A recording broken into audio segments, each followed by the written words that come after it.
You are listening to Hello Cupcake, It's Me, a podcast with your host, Michael Peterson.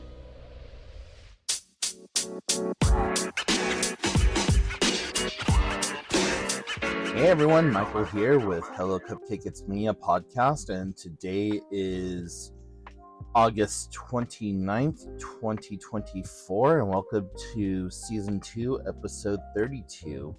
If you haven't done so already, please hit like and subscribe, then head on over to youtube.com/hellocupcakeitsme to check out the YouTube channel that is updated every Wednesday and Saturday, and then head on over to hellocupcakeitsme.com to give the blog some love, and then make sure that you check out my upcoming book, Carpe Diem Scroto 365 Daily Affirmations, scheduled for publication in November 2024.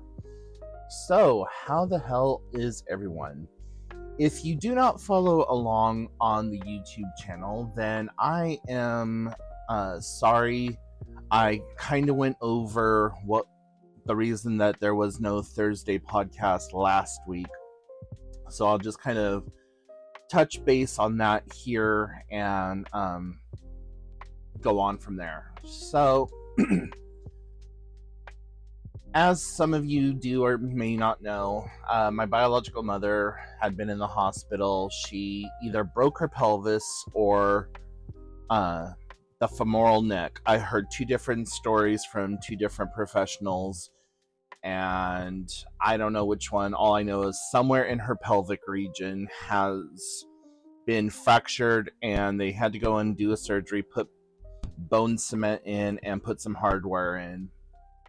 She needs to go into a rehab facility, but adamantly refused to go.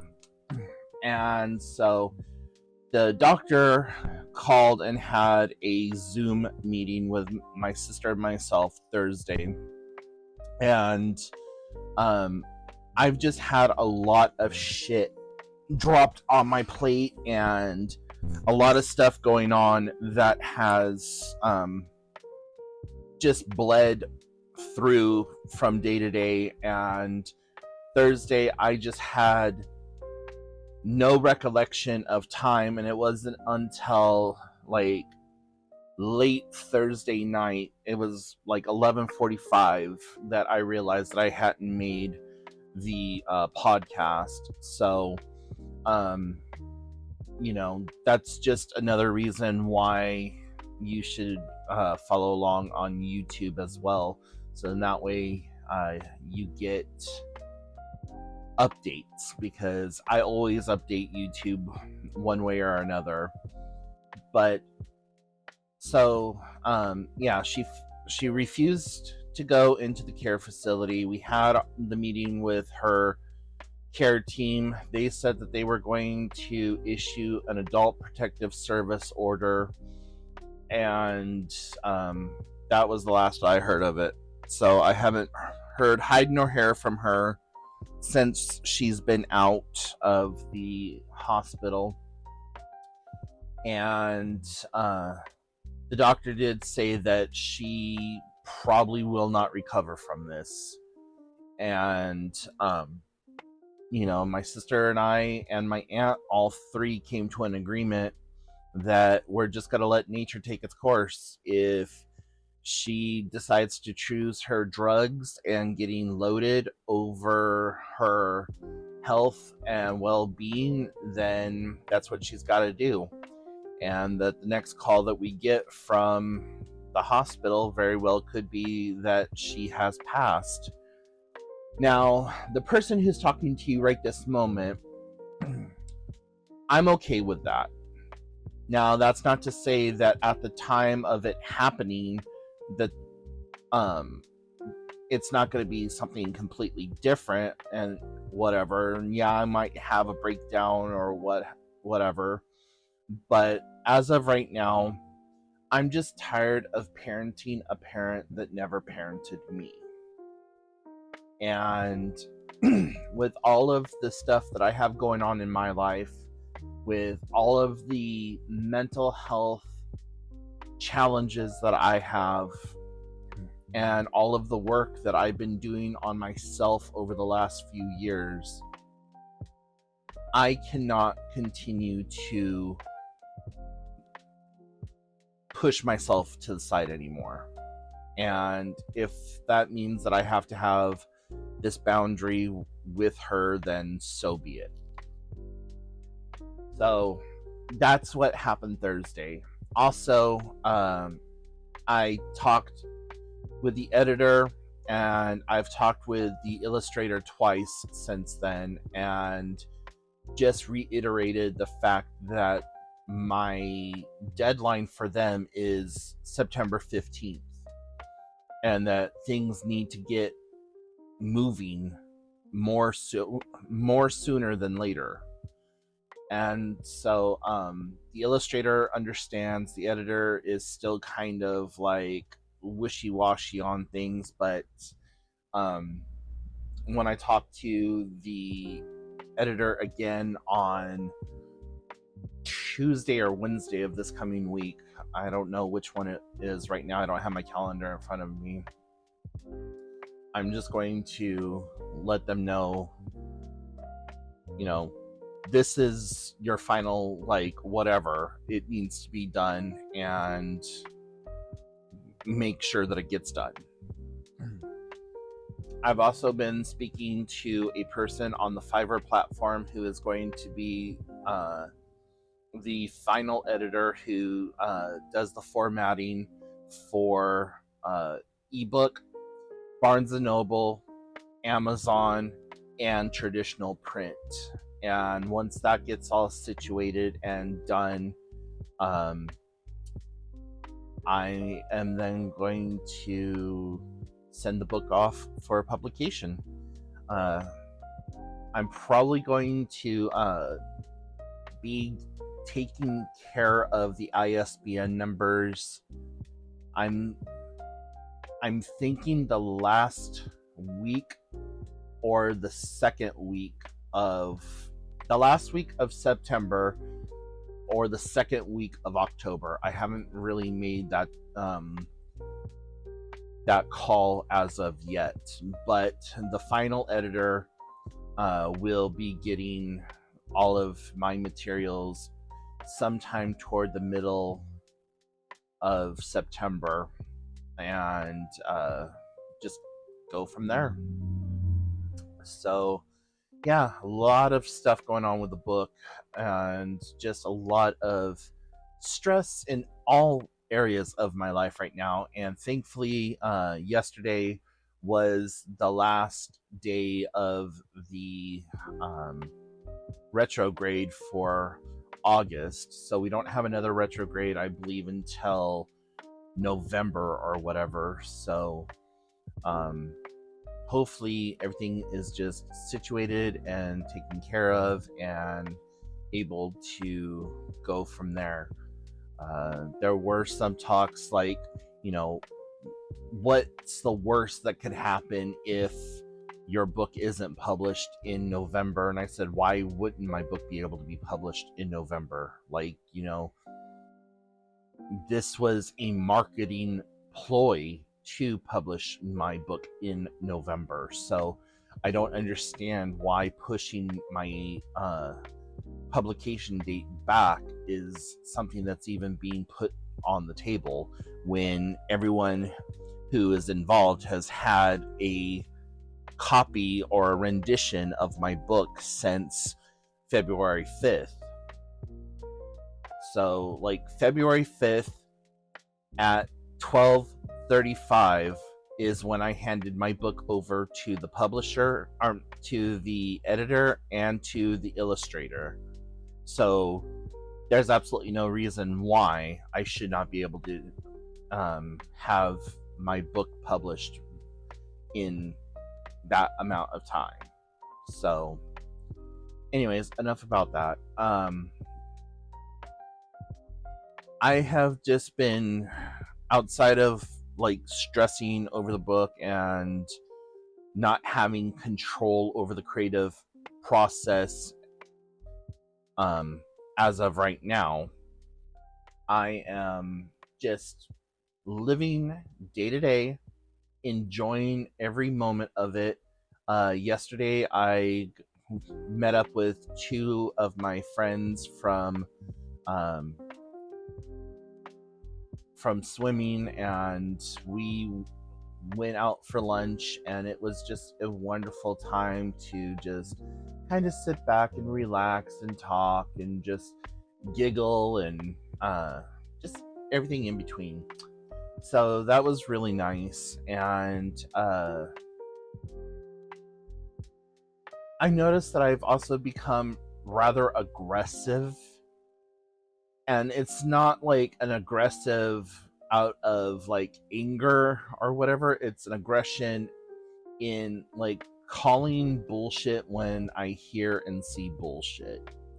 And that is part of my new boundaries that I am implementing, that like if you are going to say with authority that something is going on, or that like this, that, or the other thing is right, and I can easily prove it wrong, I'm going to do everything in my power to like bring that up and bring that to, bring that to light, that no, actually the information you are giving right now is wrong, and here is the real information, and blah blah.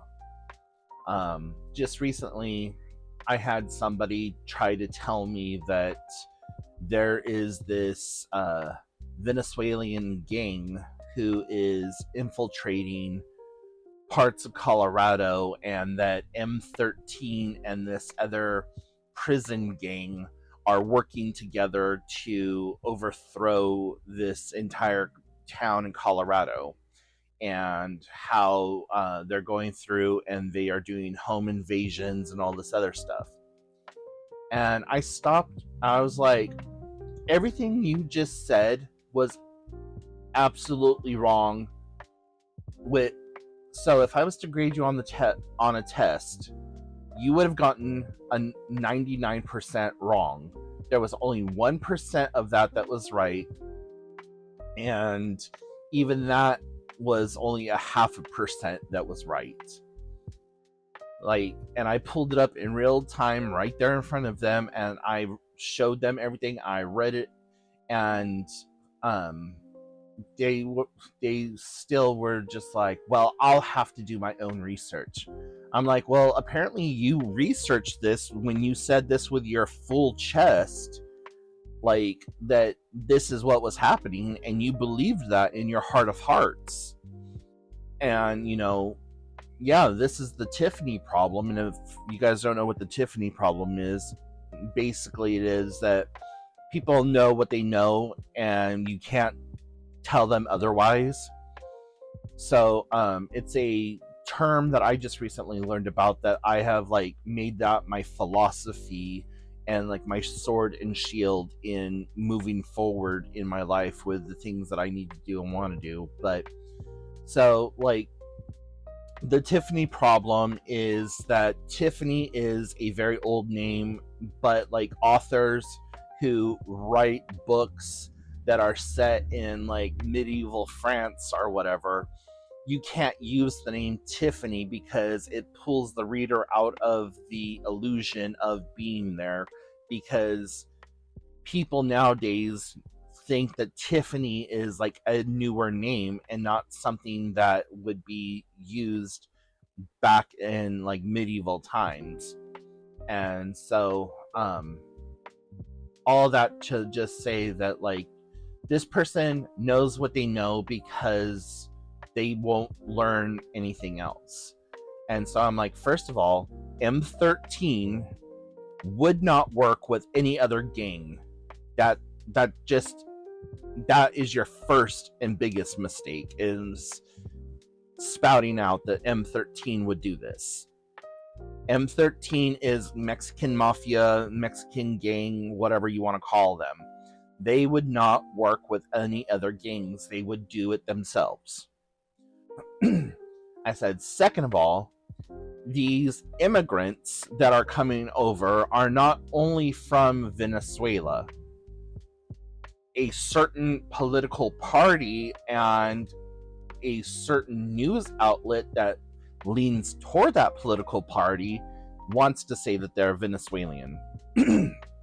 Is that to say that all of them are Venezuelan or all of them are not Venezuelan? No. But they are not home invasion. They're not robbing people.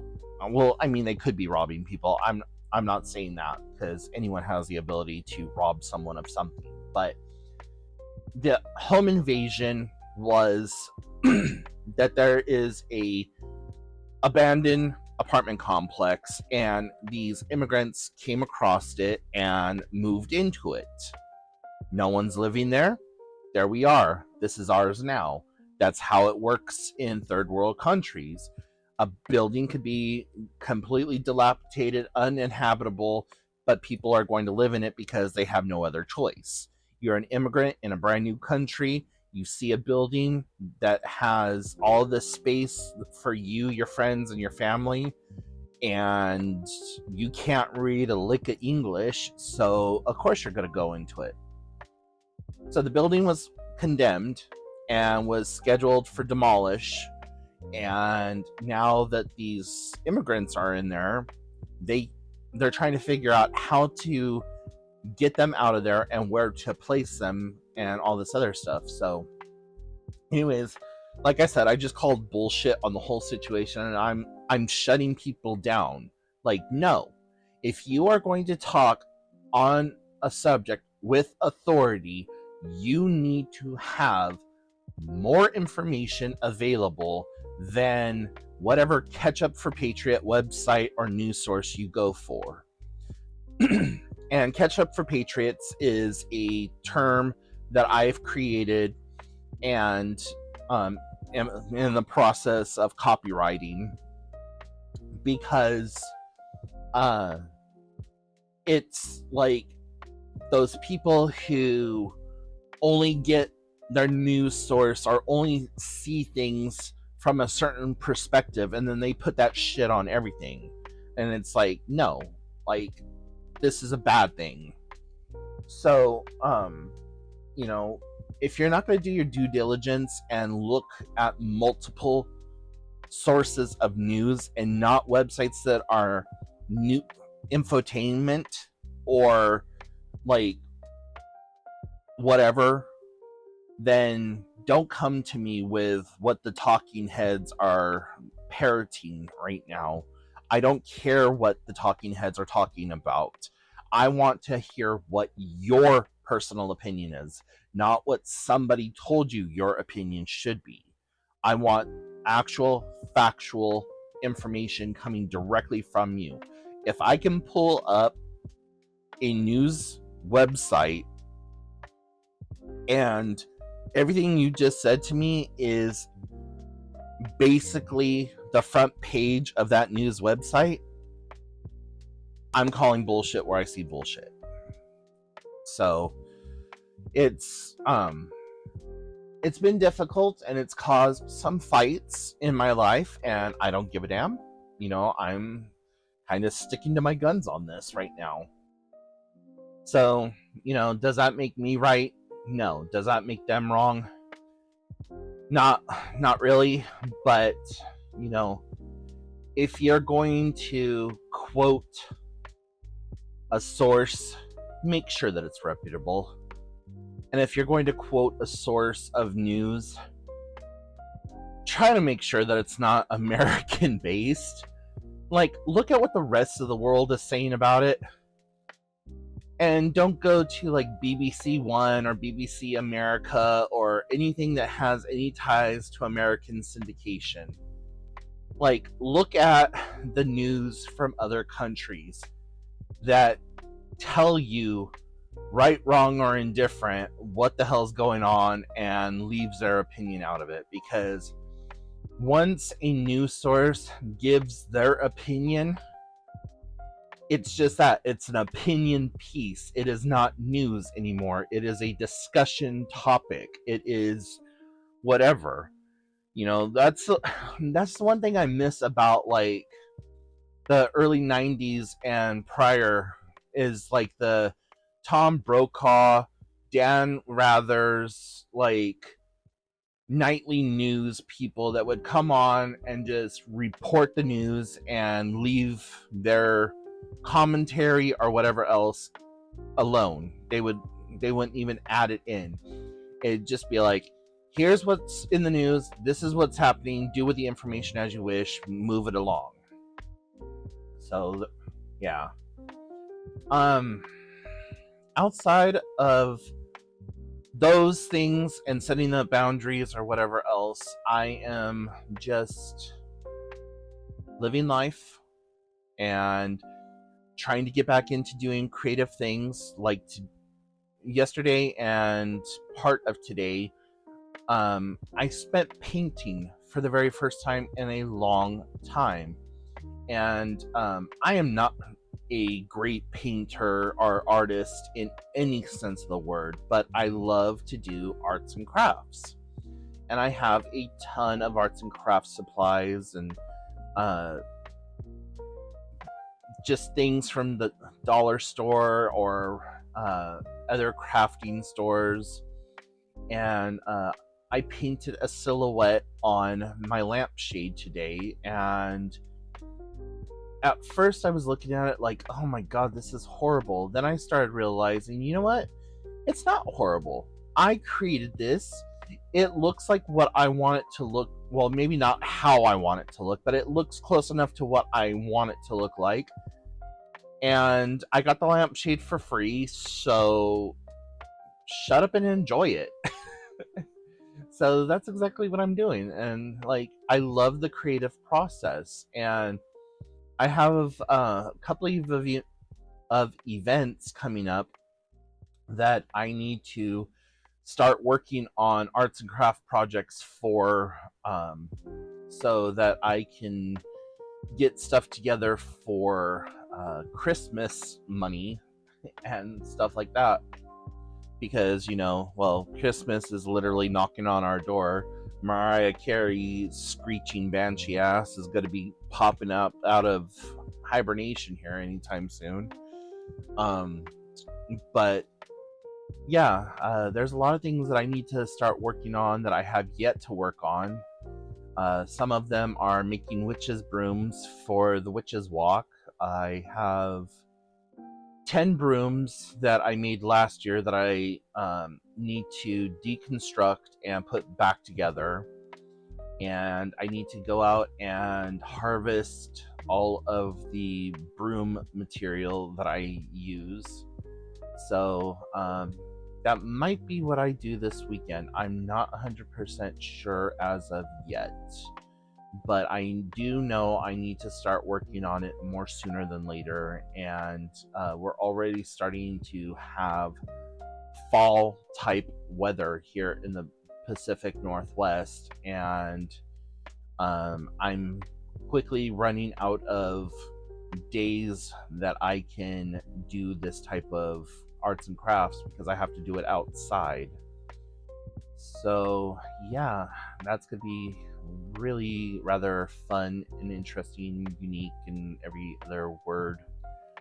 But anyways, guys, for now, I think I'm going to go ahead and let you go. But if you have any questions, comments, concerns, put them in the comment section down below. I would also like to know your genuine thoughts about having Jarvis on the podcast. Jarvis and I had a really amazing conversation the other day, and I know that it's strange to talk to AI and to like talk to it like it's an actual person or whatever, but if you set aside the fact that, a voice on the phone is basically artificial intelligence, like we have no actual proof that the person we're calling is the person we're calling outside of, faith and logistics that, when I dial this phone number, it's going to call this person, and this person I know is alive and living, but I don't know. It's kind of like just calling a friend on the phone and talking and just bouncing ideas off of and going from there with it. So yeah, I would love for your input if you would like to see more of him on the show interacting with me or whatever. So anyways, yeah, give me a shout out, let me know what's going on. Go take a look at the book's website, www.cdsthebook.com, and if you are in a position to do so, or so feel inclined to do, please consider making a donation. And until next time, I will talk to you then. Bye, guys. Feeling like you need a little more positivity in your life? Looking for a simple yet effective way to improve your mental health and overall well-being? Carpe Diem Scroto, 365 Daily Affirmations is here to help. This unique self-help book offers daily affirmations, journaling prompts, and space for reflection, all written in plain, everyday English. Inspired by author Michael Peterson's own struggles with mental health, this work of love is designed to support anyone seeking to better themselves through self-help. Imagine starting each day with a fresh perspective, motivated to tackle whatever comes your way. Carpe Diem Scroto covers a wide range of topics, from mindfulness and gratitude to resilience and self-compassion. It's an unintrusive way to incorporate mental health practices into your daily routine, making it perfect for anyone, whether you're new to self-help or a seasoned pro. Here's a fact: nearly 1 in 5 adults in the United States lives with a mental illness. Yet, many people struggle to find accessible, easy-to-understand resources that can help them manage their mental health. Carpe Diem Scroto fills this gap, providing practical advice and uplifting content that you can apply to your life right away. Scheduled for publication in November 2024, pre-sales for Carpe Diem Scroto will begin in September. Don't miss your chance to be among the first to experience the transformative power of daily affirmations and journaling. Visit www.cdsthebook.com for more information and to pre-order your copy. By making small changes each day, you can create a ripple effect that leads to a happier, healthier life. Let Carpe Diem Scroto be your guide. Again, that's www.cdsthebook.com. Take the first step towards a brighter future today. You deserve it.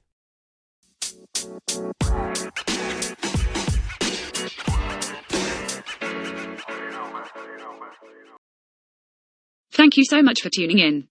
You have been listening to Hello Cupcake, It's Me, a podcast with your host, Michael Peterson. Please make sure to check back often as new episodes are released bi-weekly. If you have any questions, comments, or concerns, please feel free to send a message to hellocupcakeitsme@gmail.com. And until next time, stay happy, safe, and keep doing the best you can with what you have been given.